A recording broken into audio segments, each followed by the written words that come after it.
I'm Teresa Elamine. I'm here with Etta Lamb. We're both members of the Fannie Lou Hamer branch of the Women's International League for Peace and Freedom, founded in 1915. And WILF is celebrating 110 years with events around the U.S. section as well as around the world. Good morning, good afternoon, good evening. Welcome to Women in Conflict Zones webinar. We began this process in November. George Friday and I, representing the Southern Anti-Racism Network, we reached out to World Beyond War. And again, David Swanson and Greta agreed to host the webinar, setting up the pages where you could register, endorse, and the Zoom account, the very big Zoom account, to allow hundreds of people to participate. The webinar will run 90 minutes. The chat will be disabled while the speakers are speaking. At the end, Greta and Sean Connor will handle the Q&A.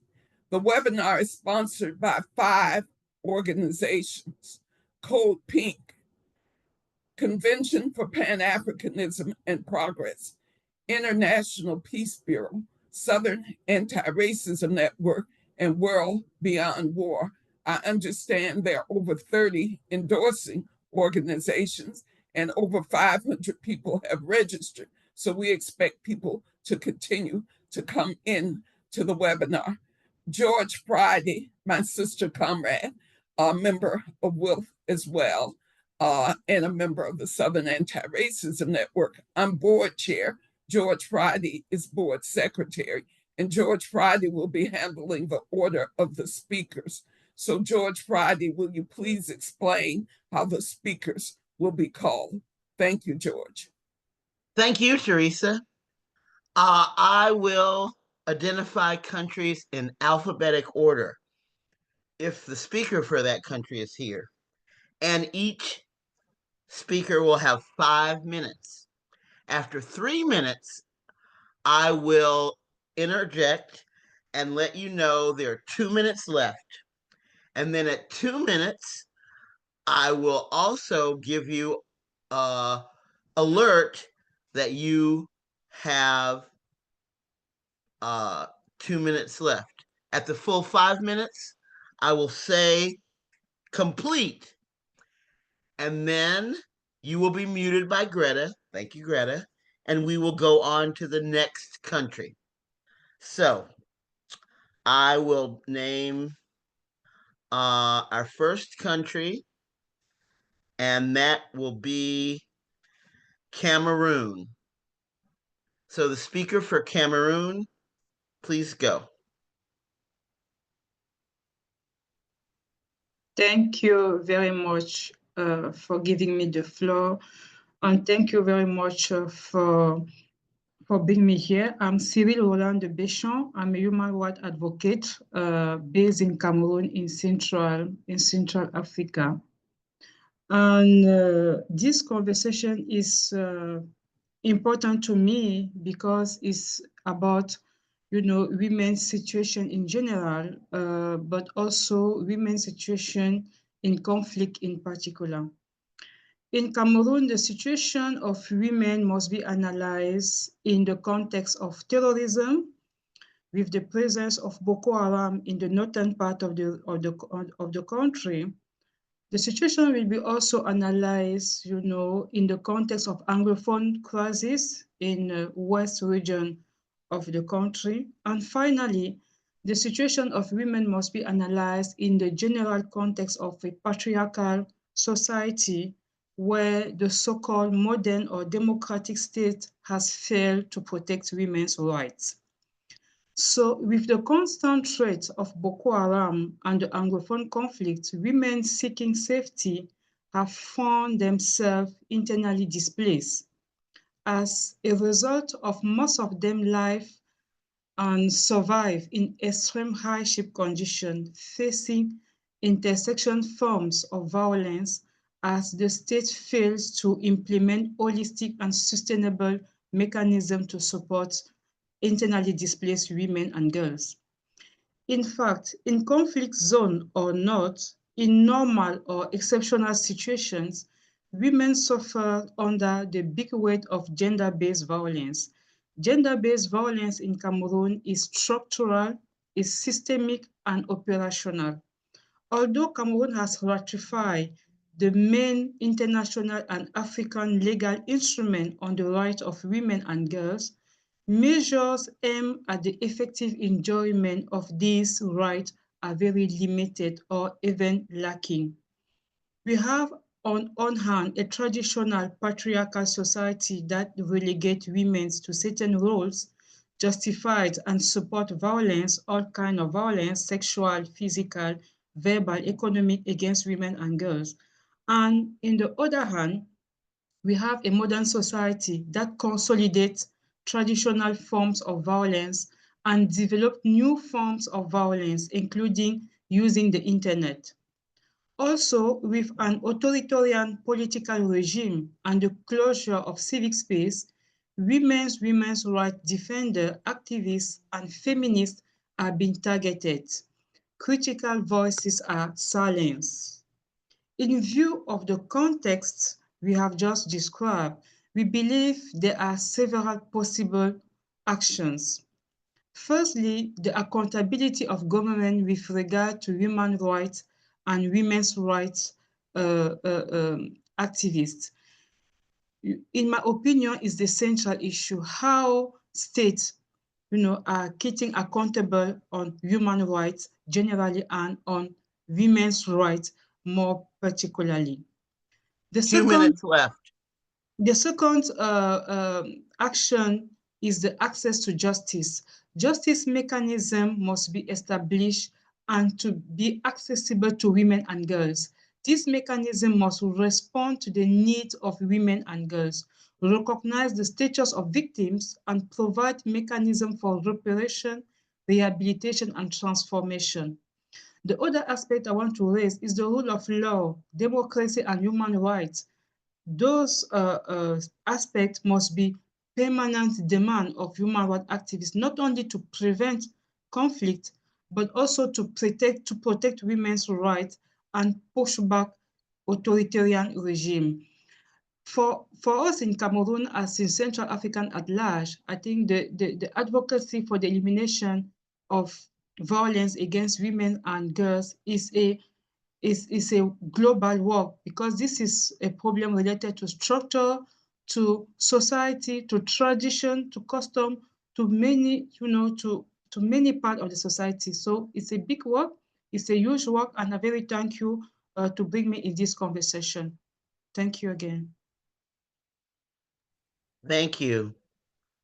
Next, the Democratic Republic of Congo. Okay. Good afternoon, everyone. My name is Julie Kabukani, and I am a member of WILF Boston branch, and I also represent the U.S. at the International Advisory Board.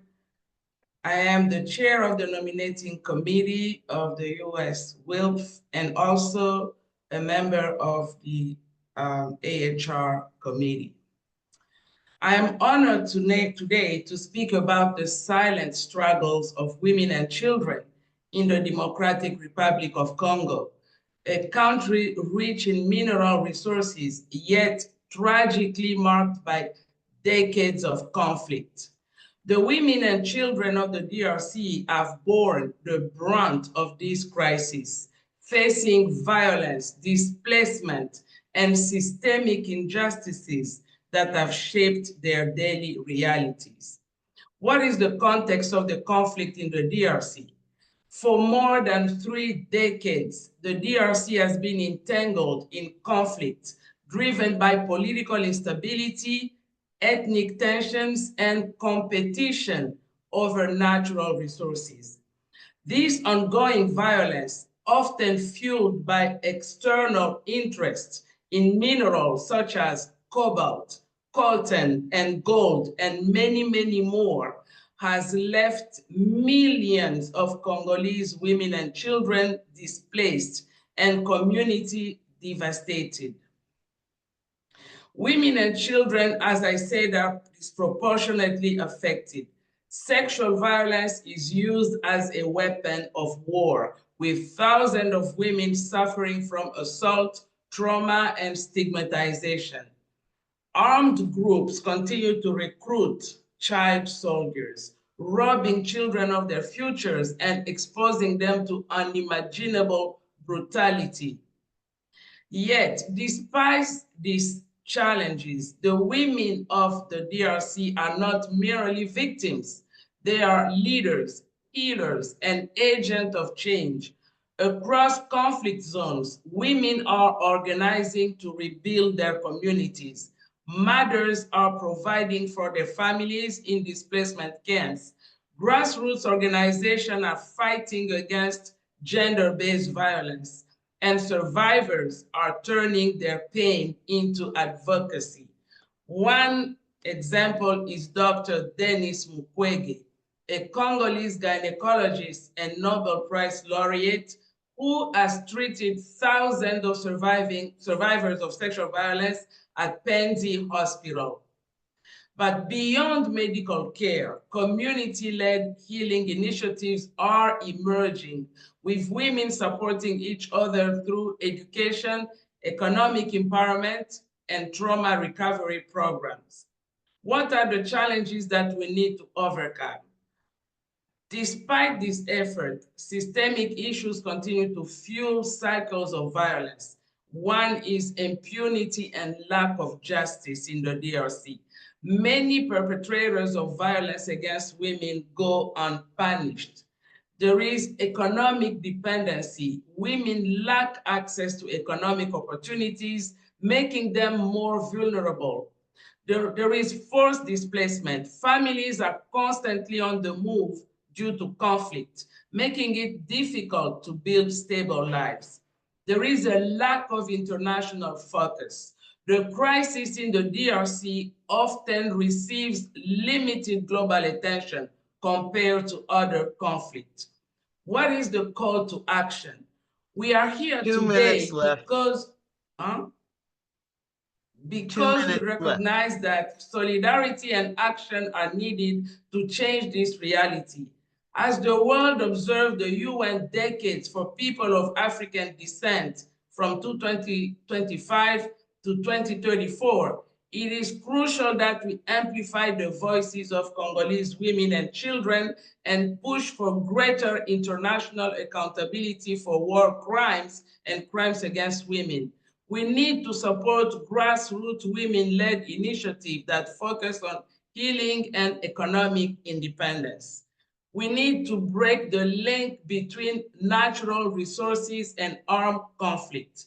The crisis in the DRC is not just a Congolese issue. It is a global issue that demands global action. Today, as we share our stories from different parts of the world, let us remind ourselves that peace is not just the absence of war, but the presence of justice, security, and dignity for all.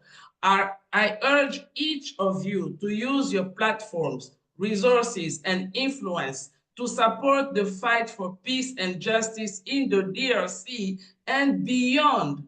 Together, we can amplify the voices of those who have been silenced for too long. Thank you. Thank you. George, Olga is here now Roseanne. from Belarus. Yes, let's hear from Belarus. Yes.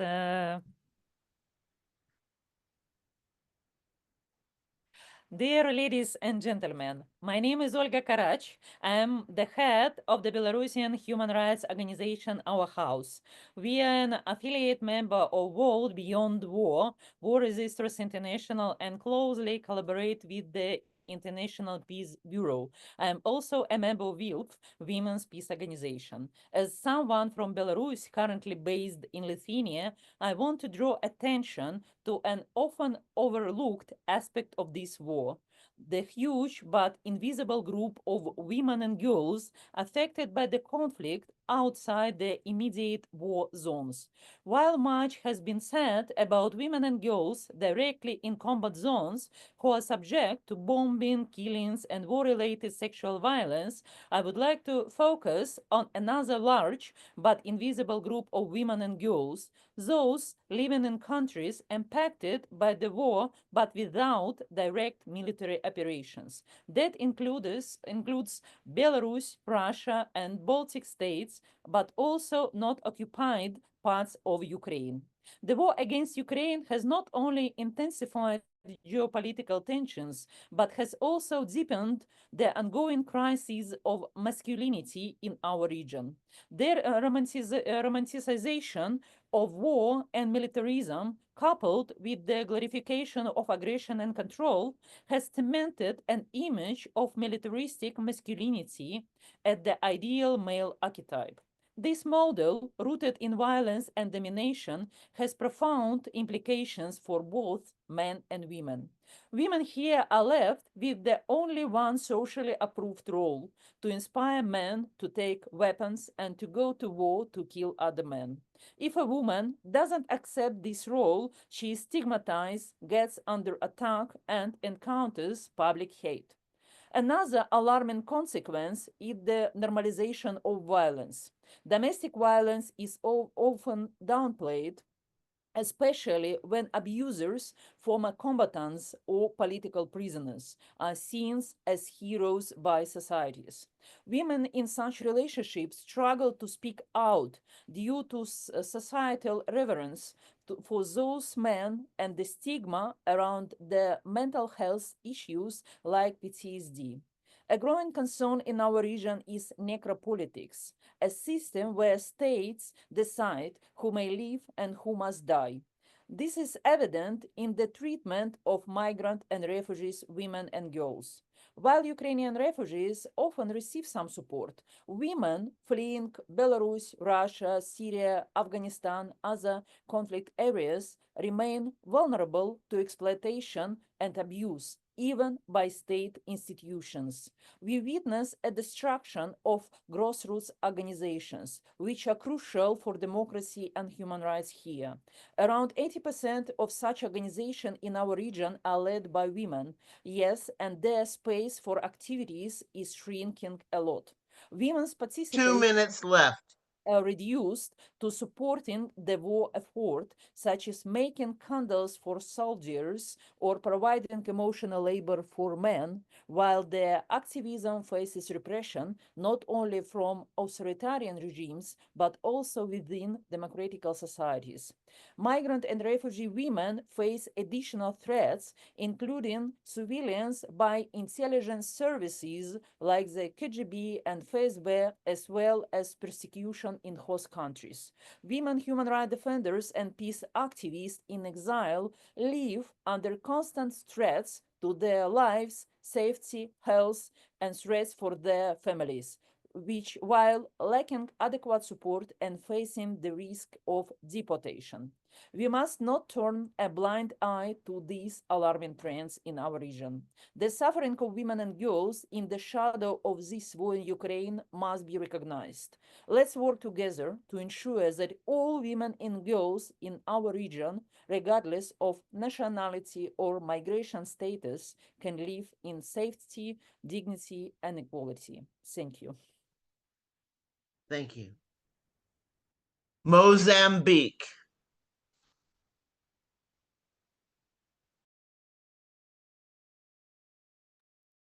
Namatama, you can now unmute. Yes. Hello, good evening. Hello, we My can hear name you. is, yes, my name is Namatama Sakabilo. So for me, I'll speak from the experience I had working in Mozambique as a gender advisor under the SADC mission in Mozambique.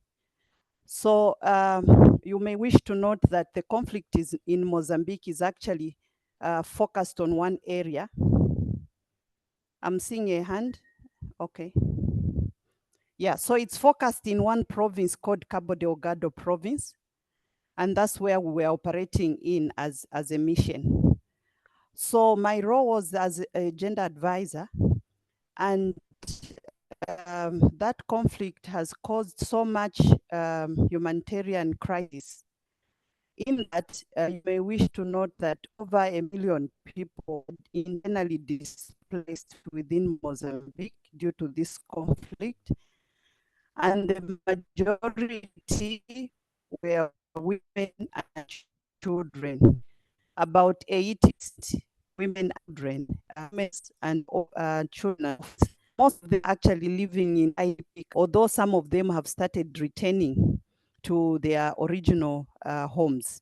But even in the homes where they are going, the basic services are not available. So then they are forced to move again to other areas. So the crisis in Cabo Delgado is over resources, because Cabo Delgado is regarded as one of the richest provinces in Mozambique. It has gas, it has several minerals including rubies. It also has seafoods. It also has many other natural resources, such as timber, the best timber. So in this case, because of this displacement, even in the IDP camps where most of these women live, and women and girls live, there is limited access to resources such as land, and also limited access to basic necessities such as clean and safe water, health care, and education for the children. Some of the children have actually stayed at home for over 3 years. So that is a crisis. And so in the IDP camps also, there is no safety because of where the IDP camps are situated. Some of them are in remote areas. So when women are moving from one place to the other, for example, to look for water or to fetch firewood, some of them have been affected. They have been either raped, or some of them have been beaten along the way. And also in the resettlement areas where they are, there are some conflicts again that erupt because of struggle over the resources, the scarce resources that are in those areas. So as a mission, when we operated in that province, we provided certain facilities such as clean water through quick impact projects. And also the military were able to provide security to the women and girls and some men who were going to their farms, what they call mashambas. We also 2 minutes left. Yes, we also helped in the renovation of some infrastructure such as schools, and also the airstrip where they could use to deliver humanitarian assistance, and also provided sensitization services to the women and men within Cabo Delgado. So we were sensitizing them on the prevention of gender-based violence and also sexual exploitation and abuse. We also had dialogue sessions on how these people would live with one another when they got back to their homes, when they were reintegrated. And so in terms of recommendations, I would say that we need to ensure that as we are coming up with programs, we consider the impacts of counterterrorism strategies on women and human rights. We also have to assist women victims. I'm saying women victims because there are some who were actually so traumatized because they witnessed how their husbands or their male relatives were beheaded. So they were still traumatized, resulting in mental health issues. We also have to provide gender-sensitive assistance plans for victims of terrorism and their families. We also need to engage women's organizations as we are planning for any of these humanitarian activities. Thank you so much. Thank you. We'll hear now from Lebanon. Sorry, George, just to say, I think Shirin needs a little more time for preparation. If we can first maybe move to Nigeria. Okay, Nigeria.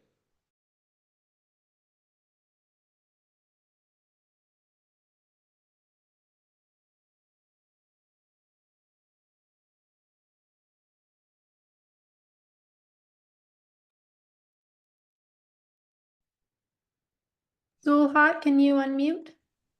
Okay, so that's done, although my video is still muted. 1 moment. Okay, you should be able to turn your video on. Okay. Thank you. My name is Zulia Hatohiare, and I'm going to move straight to the conflict dynamics in Nigeria. So for Nigeria, we've got complex conflict dynamics across various regions, ranging from Boko Haram insurgency, banditry, and kidnappings, the Biafra agitation, which is a separatist movement in the southeast, and the farmer herders conflict in the central region, amongst others. But for the purpose of this webinar, I will focus on the Boko Haram insurgency because it has recorded the largest number of casualties in the history of violent conflict in Nigeria. The group emerged in 2002 with a radical opposition to Western education and quickly escalated into a full-scale insurgency in 2009. So between 2009 till date, the group has been responsible for over 350,000 deaths and rendered over 2.3 million persons internally displaced at the end of 2022. Selective attacks has mostly been carried out on women and girls, and as a result, over 2,000 women were kidnapped as at 2015, and many of them were used as sex slaves, subjected to forced marriages, or even trained as suicide bombers. And most notably, one of the incidents that sparked global outrage was the abduction of 276 secondary school students in Chibok and Dapchi in 2014. And these girls were made into wives of these terrorists. So this background is to help us appreciate the role that women have been playing in countering the insurgency despite being victims ourselves. And so when we speak of the positive roles women have played in violent conflict in Nigeria, you'll find the contributions in diverse areas, like in the area of security and intelligence gathering. We have the likes of Aisha Bakari Gombe, who is known as the Queen Hunter. She leads a group of traditional hunters that track and combat Boko Haram fighters in remote forests in Adamawa. And then we have women in the Civilian Joint Task Force supporting counter-terrorism efforts by gathering intelligence, identifying female insurgents, since Islamic law prohibits men from searching women, and also providing community protection. And in the area of championing advocacy and awareness campaigns, we have the popular Bring Back Our Girls movement that was founded by activists like Obi Ezekwesili and Aisha Yusufu, amongst others.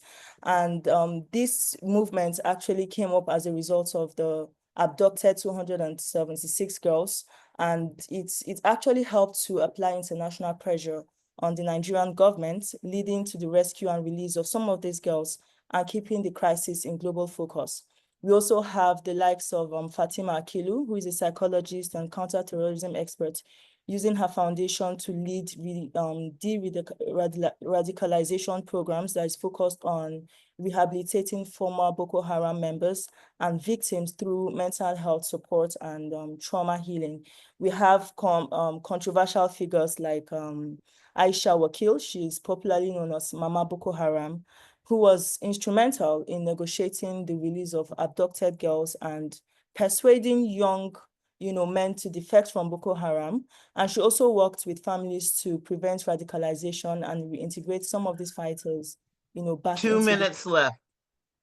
So in terms of challenges, I would say despite the efforts that women peace builders have faced, or rather have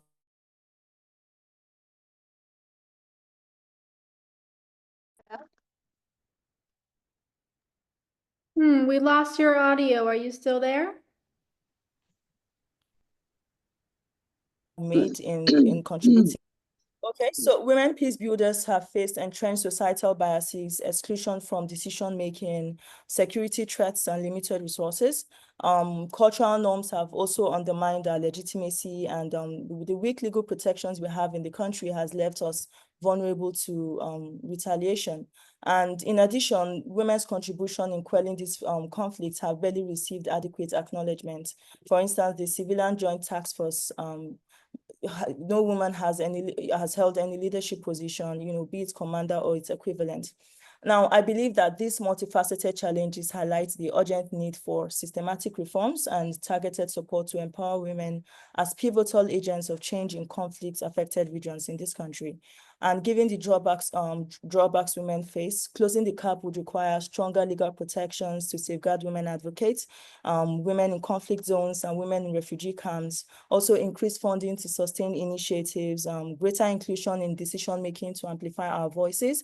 And there's need for cultural shifts to challenge deep-seated biases against women, and most importantly, enhance security measures to protect us from threats and violence in both conflict and non-conflict situations. So I will end this by reminding all of us that women are not just victims of conflict. We are vital agents of peace and justice, and recognizing our contribution and addressing the barriers we face is essential to achieving lasting stability in Nigeria and across the region in Africa. Thank you. Thank you. Now, Palestine.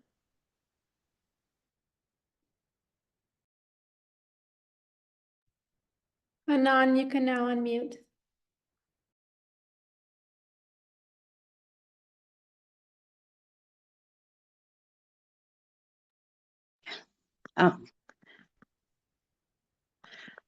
Hello. You hear me? Yes, we Yes. hear you. Thank you.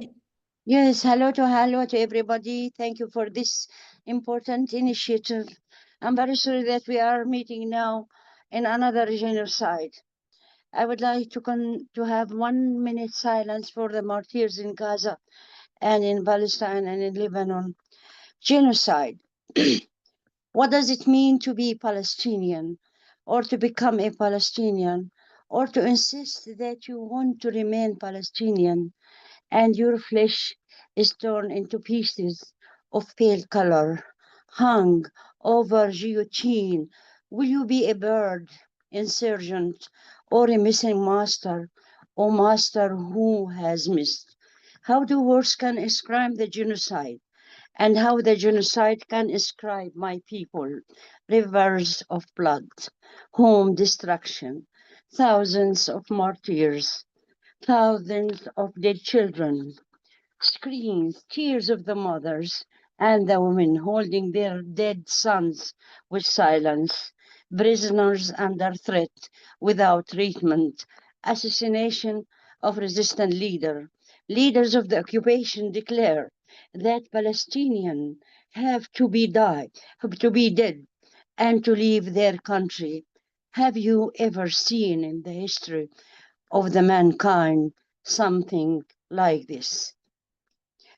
The story of Gaza is a modern epic with intensified barbarian terror against our people. It is also heinous crimes against humanity. I recall what the Israeli leaders declared many times: no Palestinians have to live. They should be killed or leave the country. What Trump said, I will make Gaza a hell. A soldier in the American army said, the Israeli state is a terrorist state. The Palestinian state is the one that we have to support. How to be a Jew with a genocide? Our story today is the Nakba for Palestinian people that we caused. Our story is what we do to the people of Palestine. It's shame of what we have done. This is to name but a few from what responsible people have said. You can ask how a woman can live without shelter, how a sick can live without treatments, and how a doctor saving the children in the hospital imprisoned with torture. What law can count these acts? And what human rights organization can record? What action should be taken while the big power give the occupation all what they need? The Arab Summit tried to have a plan to solve the problem. To consider replacement is unacceptable at all. Rebuilding Gaza, recognize the state of Palestine, hold international congress for peace in June. 2 minutes left. Is 5 minutes finished? 2 Okay, minutes left. Okay. While the women and people in Gaza are waiting for complete ceasefire, the occupation started another criminal war against civilians, where hundreds of martyrs in the time of Ramadan, suhoor, the early breakfast, where to go and how to act. We as women, statements are not enough. Condemnation is not enough. While we condemn and write statement, the people are dying. So we should demonstrate and raise our voice loudly. We should act in practical steps and assist the women of Palestine, especially the women of Gaza and the north of Palestine. 40,000 replaced people. They don't find any shelter now. Thank you very much. Thank you. Lebanon.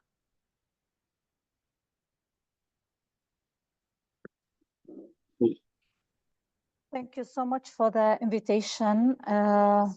Thank you, Hanan. And it's very important also to say that Hanan is a poet. And we saw, like the words at the beginning, how hard it is to be facing this genocide. And we feel it in Lebanon. And the first message from Lebanon is to say, there is no peace without justice. There is no peace without equality. There is no peace without human rights. Lebanon, a political confessional system that was under Ottoman Empire and then under French colonial rule, is still living a neo-colonial perspective now. And what we have been facing in the past ever since I am as a child, and I woke up to see the Israeli invasion in Lebanon, and we saw how our lives were destroyed just to be continued when I'm adult. And we saw different wars in the 1990s, in 2006, and the last one that you all have been witnessing, televised on TVs, just in front of your eyes. And there as well, we lacked the collective solidarity that we wished for from women organizations, peace-led organizations. And this is all to say that this is an excellent opportunity for us. Thank you. And thanks the organizers for including us in the discussion.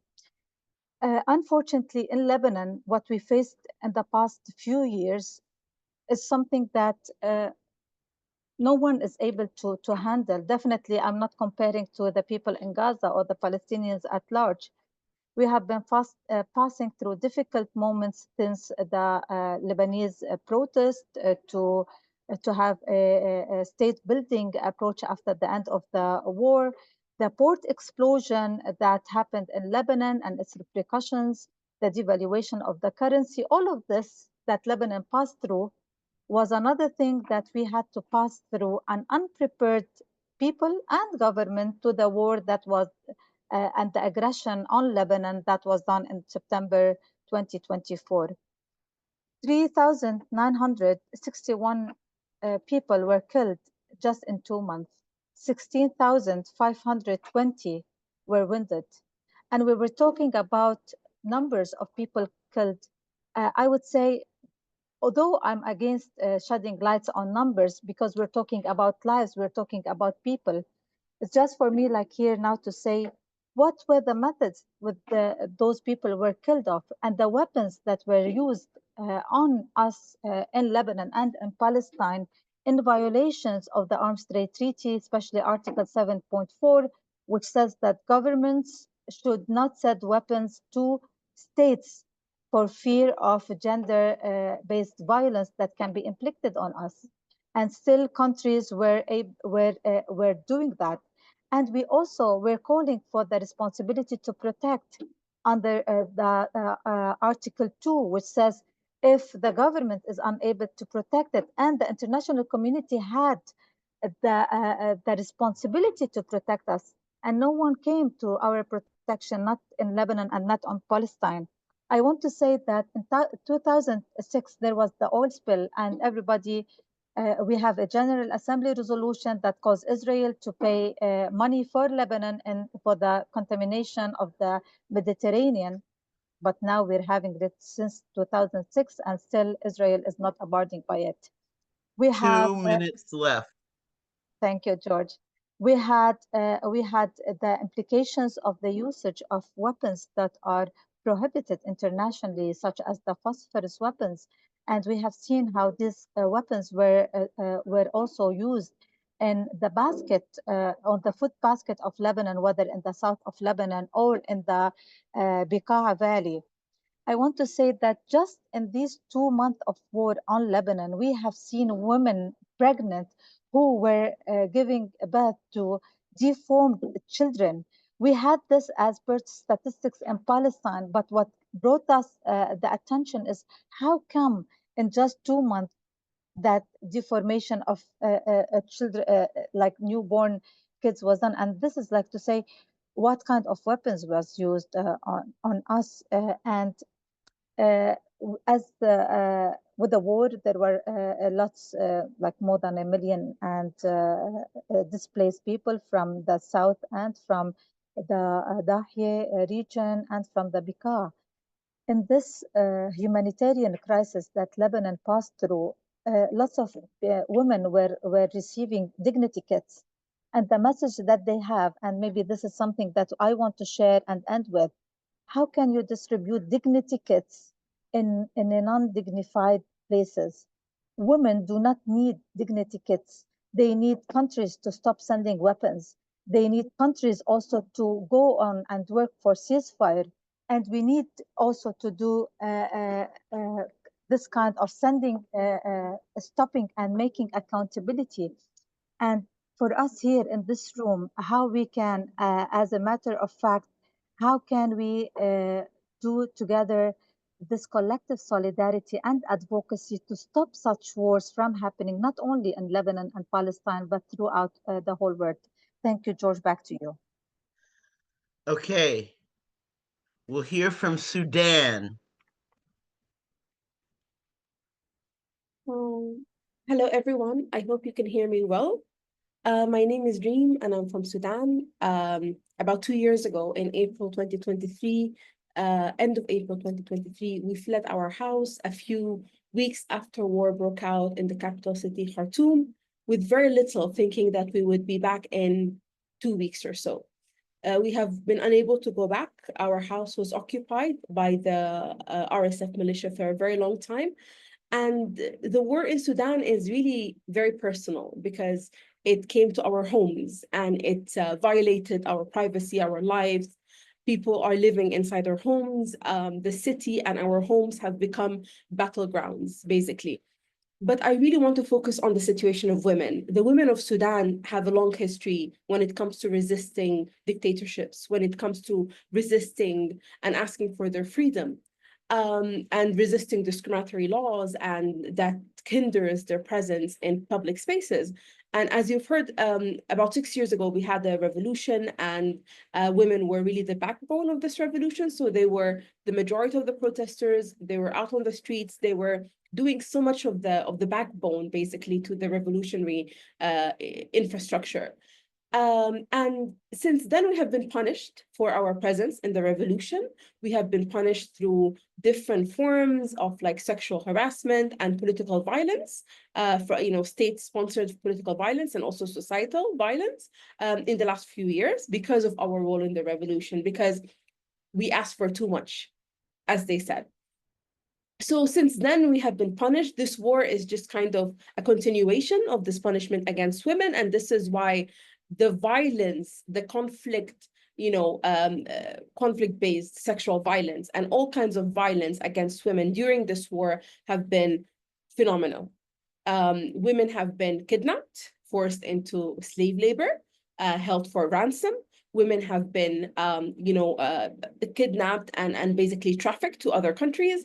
They have been sold in markets, as sexual slaves. They have been subjected to all kinds of violations that you can think of and you cannot think of. So it is definitely a situation that is very dire, and that reminds us of what we used to hear about women during the ISIS period in Syria and Iraq. So it's a very dire situation. Just a few days ago, they found dozens of women. They found the bodies actually of dozens of women buried in the septic tank in a house in Khartoum North, and we still don't know the fate of, I would say, hundreds, if not thousands, of missing women in Sudan who have just disappeared, and their families are looking for them. And there's a lot of stigma connected to women going missing and sexual violence. So a lot of the cases are not even reported. So there's a lot that we don't know. But what we do know, that they were subjected to horrendous acts, that women are still missing, that women have been killed, and that they are buried in places that we don't know about. What are they doing? 2 minutes left. Sudanese women are very brave. And even though with all of what I've been telling you, and even we have, documented cases of women committing suicide in groups just to avoid this fate, knowing that they would be kidnapped, raped, and subjected to all of this. But right now, they are doing a lot on the ground. Women are basically supporting, and they are organizing, and they are facilitating many community kitchens or soup kitchens around neighborhoods in conflict areas, providing much needed food for the civilians who are stuck there under siege and under the crossfire. And they are also, facilitating and supervising different medical treatment for civilians. Women are there in the hospitals. Women are there really just kind of running the affairs of civilians who were left without, support and no social services from the government. So they are operating mini governments in different neighborhoods. They are doing a lot of advocacy for women. They are doing a lot of work on the ground to make sure that people stay alive and that they survive and that people are protected. Their voices have to be heard, and the cost of war when it comes to the war in Sudan has to take into account the support that women need, especially women who have been subjected to all the horrendous things I've said. They need justice, and they need reparations, and they need to be given a chance to really just live a normal life again and be protected and safe. Thank you. Thank you. Syria. Just I'm waiting the photo, please. If you can share. Okay. Good evening, everyone. I sincerely thank the International Peace Bureau and all our partners for providing this opportunity to speak about the resilience of Syrian women amidst the ongoing conflict. My name is Ola Ahmed, and I am from the coastal region of Syria. I work with the UNHCR protection section in Tartus and Latakia governorates. As for the story behind this photo, I will share it with you at the end. Before I begin, I must acknowledge the horrific tragedy that struck Syria's coastal region just 10 days ago. I thank God for sparing my life, but my heart is heavy with grief. Nearly 4,000 lives were lost, women, children, and the elderly among them. Homes were destroyed, belongings stolen, and innocent civilians subjected to unimaginable crimes. Strangers foreign to our land invaded homes, took lives, and committed unspeakable acts, including sexual violence. While much of the world looks away, we are left to endure this suffering alone. In terms of Syrian in general, especially women and children, the greatest need is peace. After 14 years of war, people long for safety and stability more than food, more than shelter. Women have borne the brunt of this crisis, stepping into the roles of caregivers and providers after losing their husbands, fathers, and sons. Many struggle to meet their family needs, facing economic hardship, harassment, and exploitation. Other type of women who have fled to other country in search of a fresh start, but even in exile, the struggle continuous. Many feel lost, unable to integrate, and disconnected from their identities. Their children too suffer the consequences of displacement and uncertainty. Despite all the challenges, Syrian women refuse to give up. They are rebuilding their lives through vocational training, small business, and women's club that foster connections between displaced and local communities. Many volunteer to support others, providing meals, distributing aid, and leading awareness sessions on women's rights and empowerment. They strive to stay informed, share their voices, and to promote peaceful coexistence. Their resilience not only impacts their own lives, but also shapes the future of their children and families, helping to fill the gap left by lost loved ones. In terms of legal challenges, it remains one of the biggest obstacles. Most of these or those seeking legal support are women, eager to understand their rights and the rights of their children. As a protection worker, I have referred countless Syrian women to legal experts for consultation. While they know they have rights, they often lack the support needed to claim them or even demand them. However, peace and justice cannot be achieved overnight, especially in a country divided in sectarian and political fracture. Rebuilding Syria requires a long-term vision. My suggestion is a structured three-phase program led by organizations from across Syria, focusing on four key groups: children, youth, women, and men. This initiative or this program should promote civil peace, encourage open dialogue, and mediate conflicts to rebuild trust. Through 2 activities minutes like left. Okay, thank you, George. Through activities like sports, culture clubs, and volunteer initiative, we must create a space where people from different backgrounds can come together, work side by side, and learn to accept one another. Community leaders and influencers must be engaged to strengthen these efforts. At the same time, social media should be used to raise awareness about the danger of hate speech and the importance of tolerance so we can break the cycle of division and violence. Finally, and based on the famous saying, people may forget what you did, but they will never forget how you made them feel. It is clear that what truly matters is not just the aid or policies we offer, but how we restore dignity, hope, and humanity to those who have suffered. Syrian women don't just need help, they need to feel seen, heard, and empowered to rebuild their future. The woman in the photo survived from the Syrian coast massacre. Just I want to mention about it, where she saw her two sons killed in front of her. The attackers mocked her, calling. I think the time is finished. So maybe in the discussion I will share the story of this woman. Over to you, George. You're welcome to finish sharing the story now. You're our final speaker. It's okay. طيب يلا. I'm lucky by the way for the next time. Okay. The attackers mocked her, calling her a traitor and saying all Alawi were traitors, but she refused to be silenced, raising her finger and shouting. It's in Arabic we said fashert. Okay, like hell you will.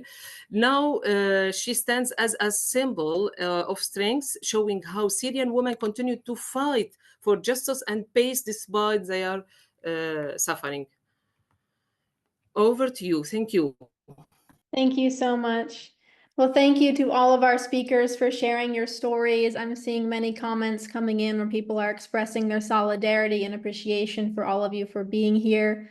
We now have about 20 minutes or so for Q&A, and we have many questions that have come in. We'll try to get to as many of them as possible. Some of the questions are for specific speakers, and I'll try to direct them to those speakers. Other questions are more open-ended, so any speaker can chime in. And because there are many of you, please just unmute and just start talking if you'd like to answer one of the questions. Also, we're now going to open up the chat so that the chat is now available for everyone to message each other. Now that the presentations are over, that can be a space for dialogue and sharing. So the first question, which I want to direct this to Olga and then to everyone after that, but starting with Olga, this is a question about, can you speak to what is it like for women to do advocacy efforts in your country, to do grassroots organizing and activism like we're talking about today? Do you have the freedom to be able to do that? Or what repression do you face? And I'm directing this to you first, Olga, because I know you specifically have faced a lot of repression and censorship for your activism. Thank you very much for, sorry. This is, yes. Because I see that with face, it's always much better. Yes, and we are in very strange role and very strange position now as women refugees from the different countries related with the war in Ukraine, because on one hand we have pressure in our own countries from the situation with human rights. On other hand, we have a lot of pressure in the host countries, because now, especially in the Baltic states, because refugees and migrants, women and children from 3 countries, Russia, Belarus, and Ukraine, are not welcome here. And it means that we have a lot of hate, a little less against Ukrainians, but anyway, a lot of, much more against Belarusians and Russians, discrimination law, discrimination practice, ultra-right-wing governments, and ultra-right-wings crazy men or bad men around us with the physical threats for women and children. And of course, also, unfortunately, I already talked about a lot of surveillance from the special forces or intelligence services of different countries. This is unbelievable. I just tell you very quickly, like we have a lot of cases of espionage against women who is fighting for peace here, and again, for not only from Russia or Belarus, many intelligence services. It's unbelievable. Thank you, Olga, and thank you for your persistence despite everything that you faced. Do any of our other speakers want to answer this question about either your personal experience or the experience of others that you know in your country who have faced repression for their activism, or just, what is the level of freedom or not in being able to do activism in your countries? And we're just taking responses from the speakers. Okay, so if I don't know, for Nigeria, I would say that in terms of responses, we've been quite liberal, or rather we've gotten very liberal responses, like look at the Bring Back Our Girls initiatives. I actually believe we wouldn't have so many women contributing to the advocacy space if there was that suppression per se. Although I would say that our own concerns is not as to whether or not we're giving the opportunity to speak. It's in terms of the security that is assured, after these conversations that happen. And apart from that, you want to think about the cultural perspective of things, especially in the northern part of Nigeria, where women are supposed to be on the conservative side. So perhaps there you may find more people frowning upon women being so open, about some of these conversations, not because, they aren't supportive, but because that's social construct, that has placed women at home instead of on the field. Because you would agree with me that the advocacy space, the development space is not an easy one. It's not something you can strictly stay at home to do. So I think in that context, yes, women do face those challenges. But then if you see those women who have support from their family, most times you find that they are really out there. Aisha Yusufu, she's a strong advocate for women in Nigeria. She was among the Bring Back Our Girls, activists, and so far so good. She's been doing an incredible job, and yet she's from the northern part of Nigeria. So I would say support system does matter a lot in how far women can go in terms of the campaigns. Thank you.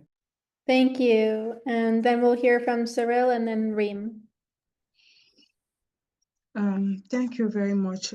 For that question, I want to say that the situation is difficult when you work in dictatorship or this kind of authoritarian regime like the one we have in Cameroon with the shrinking of civic space.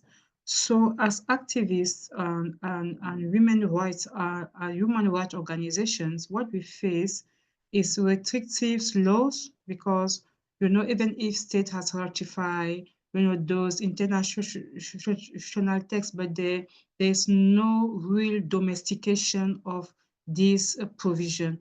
So at the end of the day, you have many laws restricting freedom of expression and freedom of association. The other things activists are facing here in Cameroon, as me, like what I really face directly, is judicial harassment. You have judicial harassment, you have threat and intimidation. You also have some kind of assault and attack because my office was attacked 2 times in just 15 days. You have where people just get in the office and took everything, materials in the office and assaulted, breaking everything and left the office. That is kind of action you have, and you file plaints at the police station, at the gendarmerie, and you don't have any information or anything about the situation you are just passing through. So a lot of threat, intimidation. You also have lack of support because at the end of the day, you find yourself alone in a situation where with trauma and also with the threat over your life, the life of your children, and the situation of your family, because I also face threat on my children here in Cameroon where they report many incidents in my house and also in the neighborhood. And lastly, I can talk about the lack of long-term support, like long-term grant for organization, grant money, for what you want to do. It's, as activists, we work in really insecure manner because even grants, you just receive grant for project and not grant for institutional and functional support as organization. At the end of the day, it's difficult to maintain some kind of a line on your work because you need to fight for your security, for your children, and so to fight for your ideas, for your opinion is really difficult. That is the experience, my own experience I want to share. Thank you. Thank you very much. And yeah, definitely World Beyond War wants to do as much as we can to support all of you. So I hope we can continue to stay in touch. Let's hear from Reem next. Absolutely. Just quickly, I've personally, been targeted, for my activism over the last decade. Recently I've been, I received a message and I was told to delete some of the things that I'm writing on social media. So I think it's definitely a threat. But I really want to reiterate what one of the speakers said. You need a support network. Like without a support network, it's very difficult. You need your family to be, supporting you. You need your close friends to be supporting you. You need people to understand what you're doing and to be on your side because you're going to really lean on them a lot.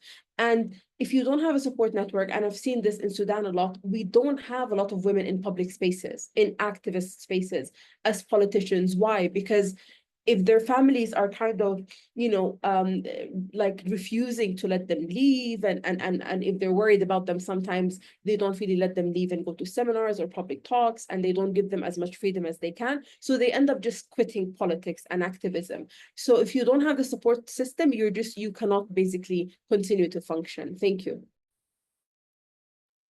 Let's hear from Shirin and then Julie. Thank you, Greta. I would put it in another format. First, I want to shed light on the issue of the battle for narratives. When we are talking about this is not a war, this is not a conflict, this is a genocide. This was one of our challenges that we had. Second, the struggle that we had to bring even the international community who works on peace or works on women issues to align with our work and be our voices when we were unable to talk. This is another thing. Third thing, and I think this is the right place for us to discuss it, resilience. We refuse to be called resilient. We do not want to be resilient. We need to and we deserve to live a normal life just as all of you, away from fear, away from want, and with dignity. And the last thing I want to say is that here for us is what is the narrative that we want and how we need also to be careful with the terminologies that we use and to listen, just like now, as Olga was saying, how to listen to those women from conflict area and to see how do they describe the situation. Thank you.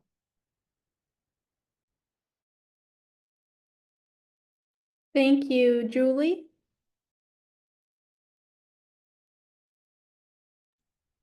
Julie, you'll need to unmute. Yeah, I just did. There we Sorry. go. We can hear you. Okay. Yeah. Thank you for that question. And my personal experience, thank you for the opportunity to share my experience. Repression in the Democratic Republic of Congo is not just a political issue. It is deeply personal for me and for many, many Congolese women. In 1991, I was forced to flee my country and seek refuge in the United States due to gender persecution and political persecution. As a woman, my voice and my rights were not only undermined, but actively threatened. In a system where dissent is silenced and women are often the first target of oppression, I faced circumstances that made it impossible for me to stay and continue my work safely. Leaving my homeland was not a choice. It was a necessity for survival. Like many others, I carried the pain of exile, the struggle of displacement, and the weight of leaving behind loved ones who continued to endure repression. And I lost many, many people in my family. Yet my experience has strengthened my commitment to justice, women's empowerment, and human rights advocacy. From the US, I have worked to amplify the voices of those still fighting for freedom in the DRC, to support women who face systemic violence, and to push for greater international awareness and action against repression in my homeland. The struggles of the past still persist today, but the resilience of Congolese women and activists gives me hope. Exile does not silence us. It fuels our determination to see a future where no one has to flee their home due to persecution. Thank you. This is very emotional. Thank you for listening. Thank you, Julie. Thank you for sharing. Thank you, everyone. Okay. Yeah, I'm going to switch gears a little bit to a question about the role of the military-industrial complex and specifically about the U.S. military. And if you could speak, and again, this is open to any speaker who wants to answer, to speak to, basically what percentage of the weapons in the conflict in your country is coming from the United States? What role is the U.S. playing in fueling militarism? We know that the U.S. is the biggest military on earth and is often meddling in so many of these conflicts. So if anyone wants to speak to that, and if it's not the US, if you could tell us, who are the players, who are the actors in your country that are perpetuating these conflicts? I'd like to speak. I don't know how to raise my... Yeah, go ahead, Julie. Yeah, I'm doing some research about how weapons are getting into, conflict zone, especially in the country. So according to the Stockholm International Peace Research Institute, the United States accounts for 43% of global arms exports between 2020 and 2024, making it the largest weapon supplier in the world. I was shocked to hear that. This is more than 4 times the share of France, the second largest arms exporter. And this is from a CNN report. How much of this ends up in conflict zone? While it is difficult to determine the exact percentage of US-made weapons used in specific conflict, several key points highlight their impact. One, the US foreign military sales. The US government oversees $55 billion per year in new defense equipment sales to foreign allies and partners. Many of these weapons end up in conflict-prone regions, such as the Middle East, Africa, and Latin America. The largest recipient of US arms are Saudi Arabia, and other major buyers include Israel, Egypt, the United Arab Emirates, and Iraq, all countries involved in active conflict. Weapons in African conflict. While China and Russia are also major arms suppliers in Africa, the US has provided significant military aid and sales to African governments. The proliferation of American-made weapons through direct sales, military aid, and arms trafficking has contributed to instability in places like Nigeria, the Democratic Republic of Congo, and Sudan. So this is a little bit of my own research. Thank you. Thank you for sharing that. And Reem, you wanted to chime in as well? Excuse me? I think Reem has a hand up next. Yes, absolutely. So I wanted to say that in the conflict in Sudan specifically, the UAE is a big actor. So it's been supplying weapons and it's been supporting the militia, the RSF militia. So it's definitely a big actor. And I think it has to be highlighted for a number of reasons. One, it's a major player right now in many places around the world, funding organizations to do democracy, investing in different countries, and also supporting different conflicts. So right now they are also instigating something in the Horn of Africa region, specifically in the Somalia, Ethiopia, Somaliland area.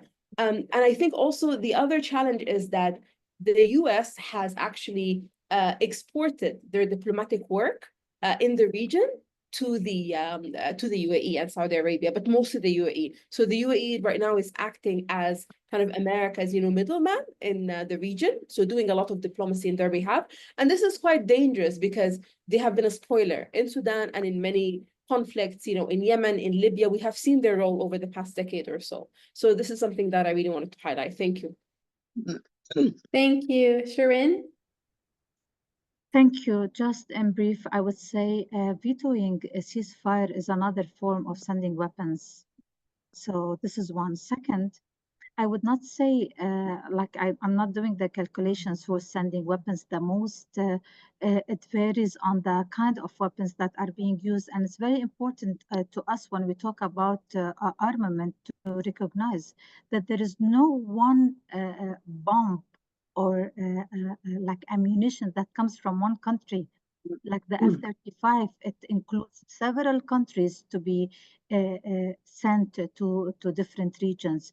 And we need to do the proper research to see like which ammunition, which kind of weapons, definitely we have these weapons that are violations and those that are being tested on us, these that we need also to raise the awareness of.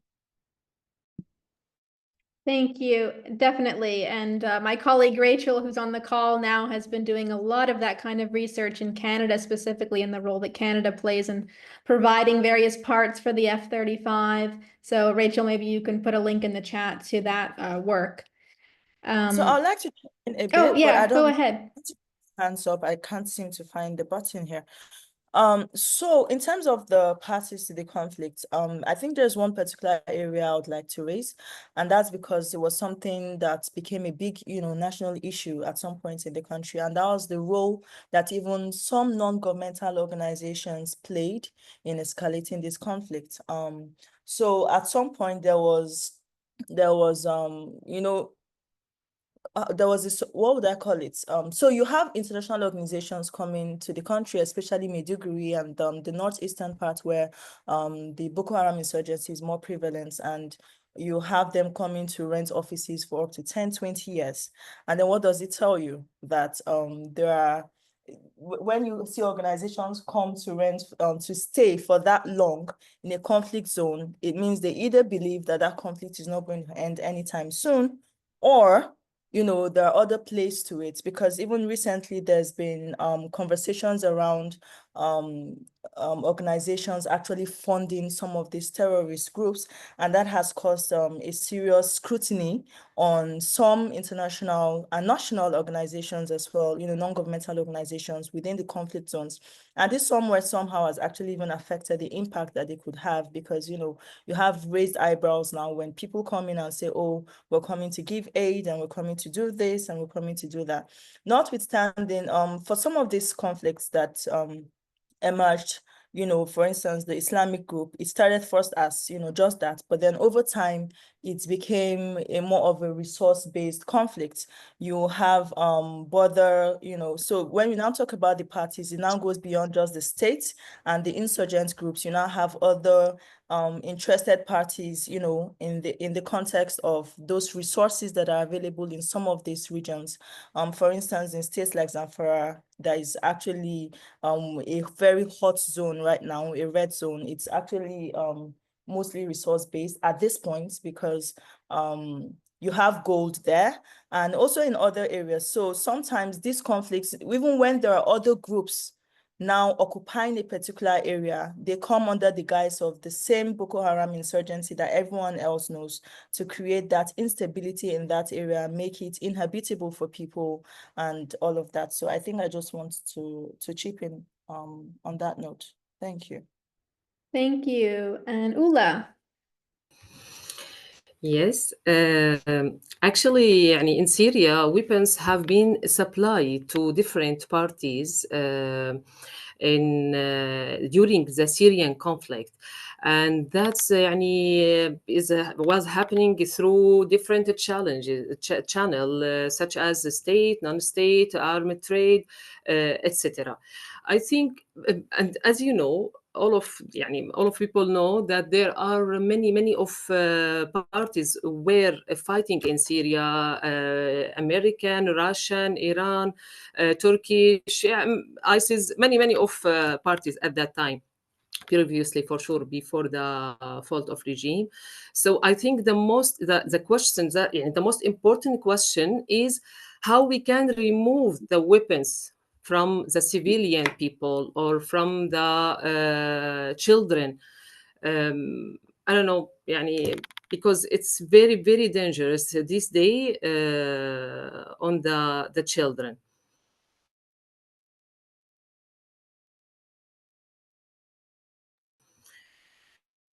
Over. Okay, great. Thank you. All right, we have very limited time left. We want to wrap up in a few moments. And so we weren't able to get to all the questions, but I want to finish with a question that I think many of us are asking, and I've seen many comments to this effect in the chat, which is, what can we do to support all of you? In addition to raising our voices, demonstrating, attending webinars like this, what else can we do to support women and children in conflict zones globally? That's a big question, but anyone who wants to answer briefly, because we have limited time, but just to briefly say something that we can do to support you. Well, can I? Yes, go ahead. Oh, my dear, I think out of all what we have spoken, you see that the main supplier of the many countries and the main destruction of the world is the US, supported by Great Britain, of course. So the supplies of the Americans through the occupation make all these crimes and give them the power even to invade other Arab countries. So they are not stopped. And the speeches every day from the president of the state, I am going to destruct all Gaza. All the Palestinians had to leave to be replaced from their country. Can you imagine? Somebody tell you, go out from your country. And he tried to negotiate with Egypt and Jordan and other countries to include the Palestinian, and this is very odd, and this is very dangerous. What can we do? This is a big power, and he called every day president of the areas and imposed on him that he has to accept the Palestinian and kill, and to accept the killing and sieging Gaza and all these civilians that you all see in the TV. I don't need to talk about it more. So what can we do to that power? They are the killer, they are the criminals. And who can stop the US? Who can stop Great Britain? Imagine parties resisting for liberation alone. In front of them, the US and all the big powers of the world, except some countries of the free people. And they resist in their belief as our own belief that this is our country and we have to struggle until get rid of the occupation. This is our main goal, and there's another, no, not other goal, because we are undignified under occupation. If you can imagine 1 hour or 1 day of the Palestinian people in Palestine, to go from Jerusalem to Ramallah, it's only 16 kilometers. It takes you 4 hours because of the checkpoints, of the searching, the investigation. Follow up what you write, even in the social media. If you support or speak about the martyrs, you will be imprisoned. I myself was stopped in the checkpoint and all my books were confiscated and I was investigated, and still the case is open. And not me only, many of the Palestinian people are facing this in daily basis. Imagine, yani, Trump see the killing, the replacement of the West Bank, the speeches of Smotrich and other leaders in Israel, and he said nothing. He accept and he support. Here is the question, the unjust world that we are living in. So whatever we do as Wolf and as the women who are respected women are with me in the meeting, what can we do? We did statement, demonstration. Where is our voice? How can we stop? I'm sure we cannot stop, but at least to keep on, we can do help the women in the conflict area. We should assist by statement, by demonstration, and only by aid. We shouldn't see women in the areas that Wolf and other organizations cannot stand firm with them. Otherwise, all what we do is provisional act. It will not affect what we do in reality. And when I talk about Palestine, not only about Palestine, we have Lebanon, we have all the areas where the ladies talk about. It's very difficult. In Sudan, it's very difficult. In other areas, it's very difficult. We should do special work, different from any organization in the world, that we can say that we did something on reality for helping our people in different areas of the conflict and to raise our voice highly. It is very important. We should have acts very yani in emergency. Now we are all, as I heard from all the sisters, we all under emergency. We cannot keep just talking about this an issue without finding a way. At least we do the possible justice, what we can as women to do in that, how do you say, overflow of crimes against humanity and against our people. Thank you. Thank you, Hanan. Well, we stand with you in solidarity. Know that there are many comments coming in from the chat of people who express their solidarity. And we do want to follow up after this webinar with links and resources and ways that we can all continue to be in touch to continue this conversation and to show our solidarity and support and do what we can. We do have to wrap up. We're at the time mark. So I see Teresa has a hand up. We'll hear from you, Teresa, and then we'll wrap up. Well, just briefly, as the Women's International League for Peace and Freedom celebrates 110 years, starting in 1915 to stop the First World War, we have not been successful in stopping wars, but our feminist peacemaking must build an international mass movement. Millions should be in the street. None of us are free until Gaza is free. Nelson Mandela said it. And South Africa stepped up to say genocide, genocide. We must do our best work. Thank you, Greta. Thanks, World Beyond War. Thank you. The Women in Conflict webinar. The Women in Conflict webinar. Love you, Hanan. Love you. Love you, my dear. Love you all.